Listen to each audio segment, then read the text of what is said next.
I mean, I hear all this stuff about Russia, all right? And it goes on and on and on. And I read The Observer every Sunday to see apparently my incredibly close links with all of Russia. I mean, maybe I drank a vodka once or something. I've no idea. But Lembit, what I'm not seeing is an open, honest debate about George Soros's open society, and I'm trying to give us a bit more of a balanced conversation. But there's all kinds of... well, I admire and wouldn't for a moment question your willingness and your eagerness to do that about Mr. Soros. I put it to you, there are two slight ironies in this. First of all, I'm in Glastonbury. I work with a motorcycling magazine here, but it couldn't be more British. This is Avalon, where I am, Nigel, probably less than a mile from the top. So I'm surrounded by people who probably did support, in massive majority, a Brexit. But the second point here, here's the big one, and I'm really going to ask you a question, but you can always throw it back at me. Is it really right or wrong that people like Soros have such influence, or indeed the Russians? You know as well as I do that you like a French Merlot, you like travelling around. You're in Strasbourg now, for crying out loud. What is wrong with people like Soros defending his economic interest in a way which is good for him? And then the big question, what is wrong with everybody in the rest of the European Union carrying on doing that after the Brexit, and therefore leading us to a situation, Nigel, which is no different to now? Economic union by any different name, and freedom of movement. You know, that's the problem. You know, well, clearly freedom of movement is not wanted. We voted against it in Brexit. It's perfectly clear that Hungary, Poland, the Czech Republic, Slovakia are completely opposed to freedom of movement in its current form. But your big substantive point, what is wrong with billionaire George Soros using his money to lobby and campaign for his view of the world? Do you know what my answer to that is? Absolutely nothing. But it needs to be open. Clear and transparent, Lembit. That's all I'm saying. You only say that because it could be argued, Nigel Farage, that you were instrumental in creating the glorious victory of Donald Trump in America. You were meddling around there. But well, look, okay, all right, I meddled there. Obama meddled here. The Americans have meddled in elections, virtually every single one in the Western world since 1945, and I've no doubt we'll find out that the Chinese are influencing people. I don't mind big money being used to try and push opinions, but I do think, Lembit, there is a problem with Nigel, you've got to let it go, this obsession with taking down Theresa May. It's a fair point. There's nobody decent enough to replace her. Give this woman a break. She is handling a very difficult time in the country's history. She's a very calm, very wise, intelligent woman. People are up in arms because she coughed once or twice at a conference, some letters fell off the wall, and she had to apologise for winning an election. She won that election fair and square, by the way. The media is in total hysteria. They've been in hysteria. Well, did you listen, Ben? Saying she couldn't do it. Did you listen to her interview? Did you listen to her interview with Ian Dale a few weeks back? Which one? What was saying what? When Ian interviewed her, and he said to her, if the referendum was held now, how would you vote? And she plain blank refused to answer. Nigel, don't panic, mate. Don't panic. You won the referendum, all right? The Brexit's going to go through, all right? Theresa May. Is it? Understand. Well, it will of a kind. Okay, look. It will of a kind, Ben. It will of a kind. But why is she giving us transition periods that will undoubtedly last to the next election? That's not what we voted for, is it? Nigel, don't panic. It'll get done. Just relax. Don't let the media... Don't panic. A calm man like you, a wise man like you, has got to stop panicking. And you're reading too much and you're getting too caught up in the media, Nigel. Just relax. I think, Ben, I'll tell you what I think, Ben. Ben, if she stays as Prime Minister,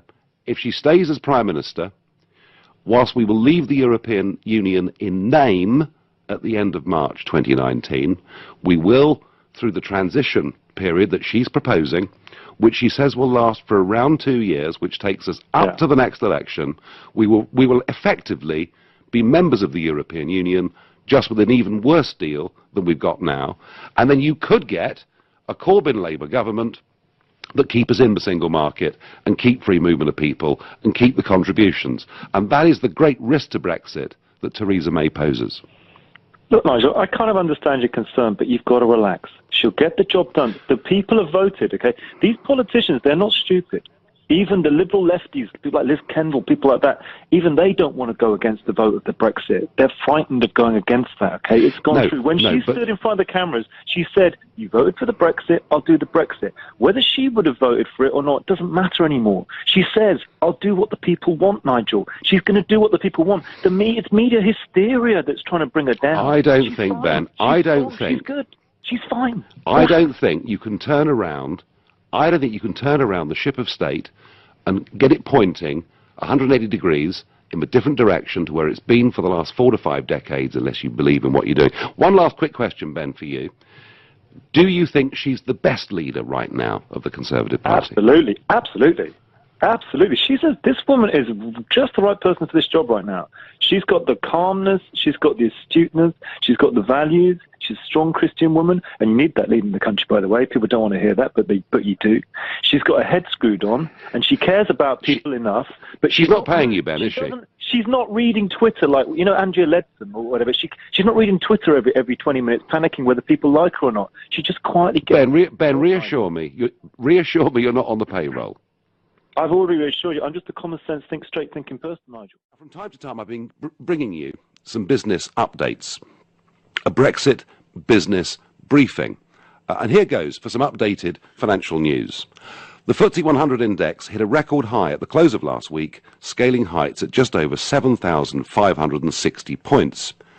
Even the BBC had to report last week that UK manufacturing growth continues to improve. The Purchasing Managers Index, prepared by IHS Markit, shows 15 consecutive months of expansion and supports the view of their senior economist that UK manufacturing made an impressive start to the final quarter of 2017. Indeed, industrial production was up 1% in the third quarter, according to ONS estimates. And the United Kingdom has just become China's 8th largest economic partner in the world, according to the CBI.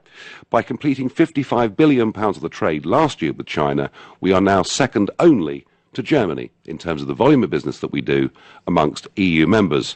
And Silicon Valley has more than doubled its UK investments in tech startups, rising from £342 million in 2016 to £885 million in the first 3 quarters of 2017. And JP Morgan has downgraded the number of staff expected in Paris from 4,000 to just 1,000. And similarly, UBS said its target is to keep as many jobs in London as it can, reducing the number it anticipates in Paris from 1,000 down to a mere 250. And the acceleration of GDP growth from 0.3% in the second quarter to 0.4% in the third. And with unemployment rates now at a 42-year low, we saw the Bank of England returning interest rates to the level they were before the referendum. Ends. There's plenty of good news out there. It isn't all misery. We're doing absolutely fine. And if we sort Brexit out, we'll be doing. So these are all poppy type things with Jewish. Let's have a look. Muslim, Hindu. That's Hindu. Yeah. Okay. We don't know what that one is. We think it might be another Muslim one.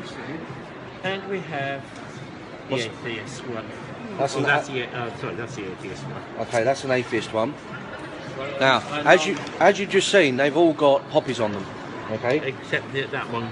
Except the Muslim one. The Muslim one. We don't know that it is a Muslim one. Some people think it might. That is a Muslim one. I mean, you can tell that's a Muslim one. Why? We've asked a Muslim person. He said it's not Muslim. That's the half crescent moon. Yeah, so, why has the Muslim one not got a poppy on it? The lady. They came without them. They just came without. The Muslim one came without a poppy on. Yeah. We don't know why. Okay, that lady a moment ago said the Muslims don't have poppies. Well, they just have the wood. Yeah, they probably purity. Purity? Yeah, it's non-contaminated. So having a poppy on it would contaminate it? Possibly. I don't know. Don't know. But they're sent to you like that. The Muslim one hasn't got a poppy in, and that's how they're sent to you. It's been like that for years. And it's been like that for years? Yeah.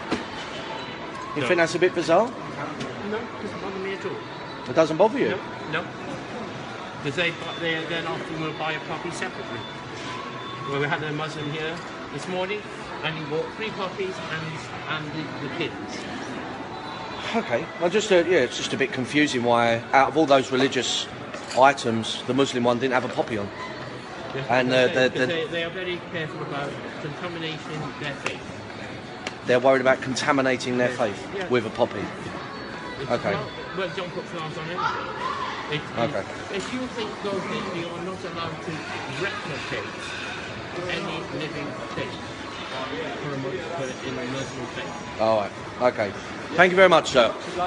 Well, there you can see. I'm in West Favell Shopping Centre in Northampton, and you're right there. Yeah, unfortunately, you can't be videoing in the site without permission from centre management. Oh, really? That's, Okay. that comes All right. from the management. Well, there you go. The job's worth have jumped on me. There you go. So I'm going to have to leave the centre now. Yeah, I will leave the centre, sir. Just leave me alone. I'm going to leave the centre now. I'm going to end this video before I get thrown out. As you can see there, that was a poppy store in the middle of West Favell Shopping Centre in Northampton. I'm being pursued now by the shopping Gestapo. So see you later. You didn't frankly have the balls to put country before party.